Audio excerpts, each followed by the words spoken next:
Good evening. The evening news. I am Adebare Ichimakide. President Muhammadu Buhari has conferred the title of Ambassador in situ to 115 foreign officers for their contributions to the nation's development and economy.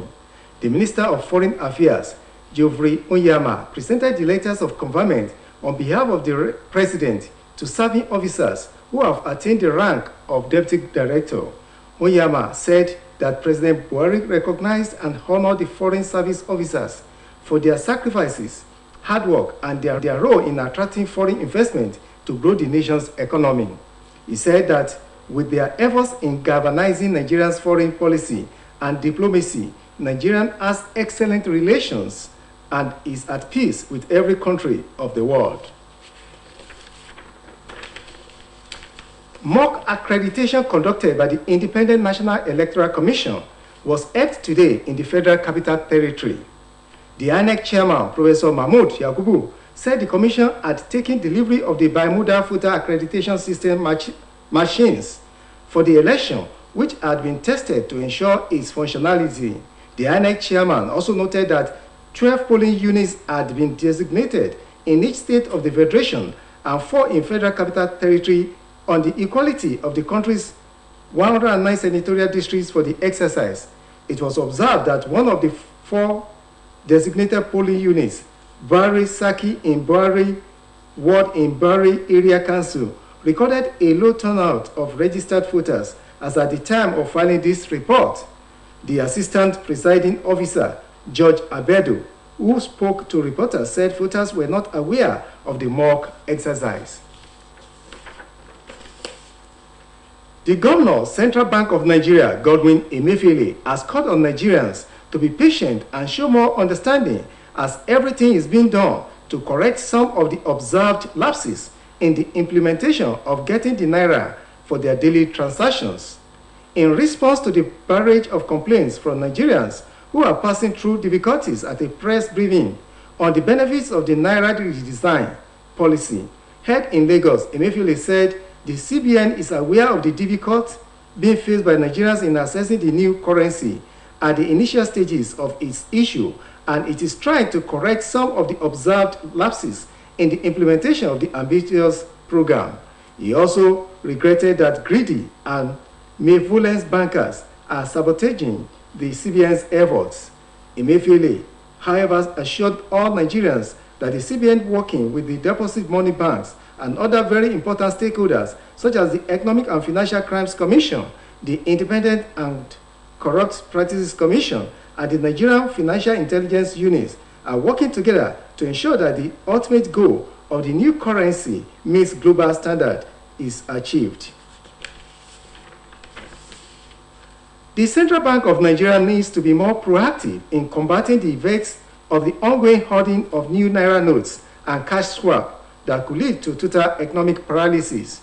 A social critic, Mr. Olusegun Lana, who discussed this after featuring on Osbc TV Current Affairs program, Saturday Morning Trade, urged the CBN Governor, Mr. Godwin Emefiele, to allow the free flow of currency in circulation for commercial purposes.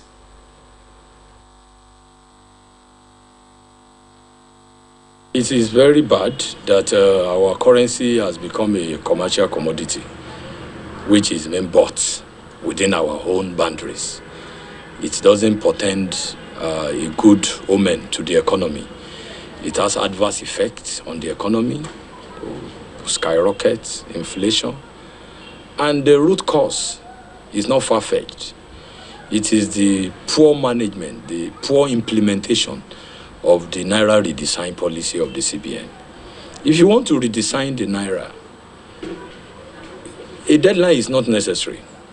It is better to allow the two currencies, the old and the new, to coexist indefinitely without any deadline. And you can gradually mop up the old notes through the banking system. If you do that for a while, then because of those who will not bring the old notes to the bank, those people that are keeping heavy amounts in their homes, it is then you can now introduce a deadline at the end of the day, at long run. Without controlling the supply and the circulation of the new note, you create scarcity.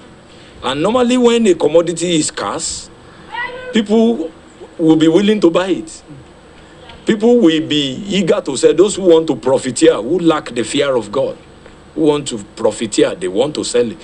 As free as water is, if there is scarcity today, you will buy it if it is offered to you.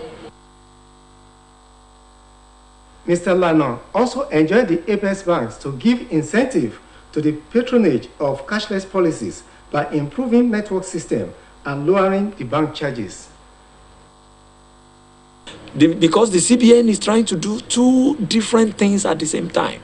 You want to promote cashless culture in Nigerians.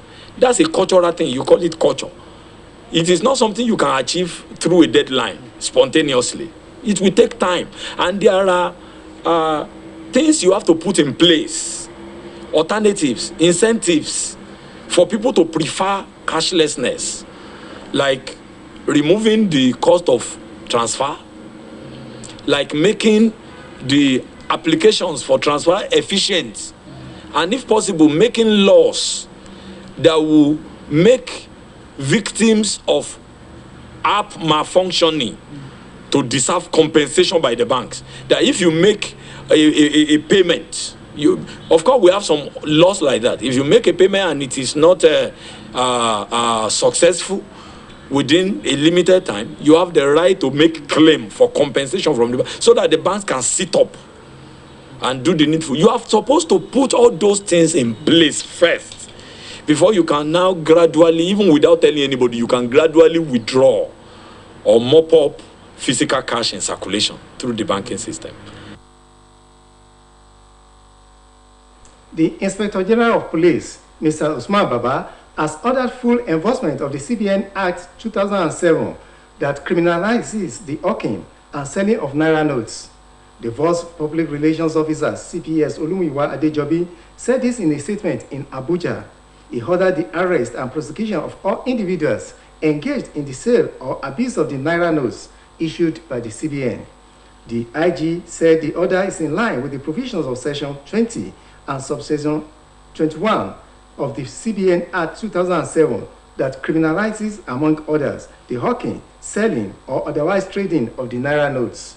He directed all supervisory assistant inspectors general of police, and commissioners of police in charge of commands and formations to carry out the full enforcement. He also directed the Deputy Inspector General of Police in charge of the Force Criminal Investigations Department and the Assistant Inspector General of Police in charge of Force Intelligence Bureau to effect the order. The Independent Petroleum Marketers Associations of Nigeria has said that the prevailing shortage in the supply of premium motor spirit in the southeast may not end soon because of the challenges facing marketers in procuring products. The chairman of Ipman Enugu Depot, community in charge of Anambra, Ebonyi, and Enugu states, Chinedu Ayaso, said this in an interview with newsmen in Oka.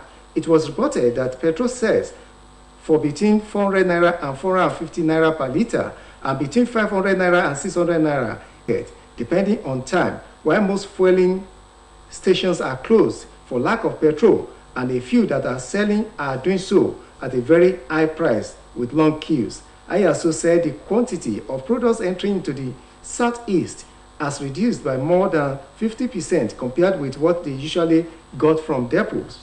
He added that nothing suggests the easing of the problems, as some of them were yet to get supplies they paid for over a month unless the federal government effected a drastic action to flood the country with products. The National Emergency Management Agency has brought back 1,003 Nigeria and Libya into Kano State in 2022. The coordinator of its Kano Territorial Office, Dr. Noradin Abdullahi, told the newsmen in Kano that the exercise had the backing of the International Organization for Migration.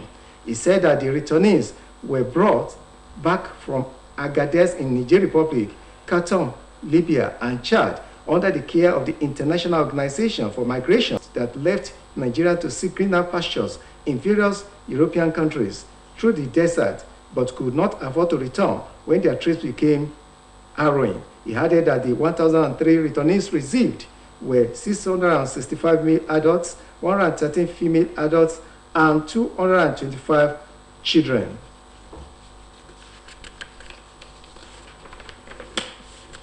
And now to sport. Coach of Nigerians under-20 national football team, the Flying Eagles, Ladan Boso, says he's got a winning team that is capable of doing the country proud at the forthcoming Africa Under-20 Cup of Nations. The Flying Eagles overpowered their Zambian counterparts, the Junior Chiplopolo, 4-2 at the end of the thrilling international friendly in Abuja. Boso told newsmen in a post-match interview that the match against Zambia was a good test match for his team, adding that his boys gave a good account of themselves and showed they are ready to take on the rest of Africa. He noted that the synergy in the team was strong, adding that the team had gone through a lot of hard work and training to get to the level where they are currently. The Flying Eagles, who are 7-time champions of Africa and champions of the WAFU B Under-20 Championship, have been drawn to play host Egypt, Senegal, and Mozambique in Group A of the African Under-20 Cup of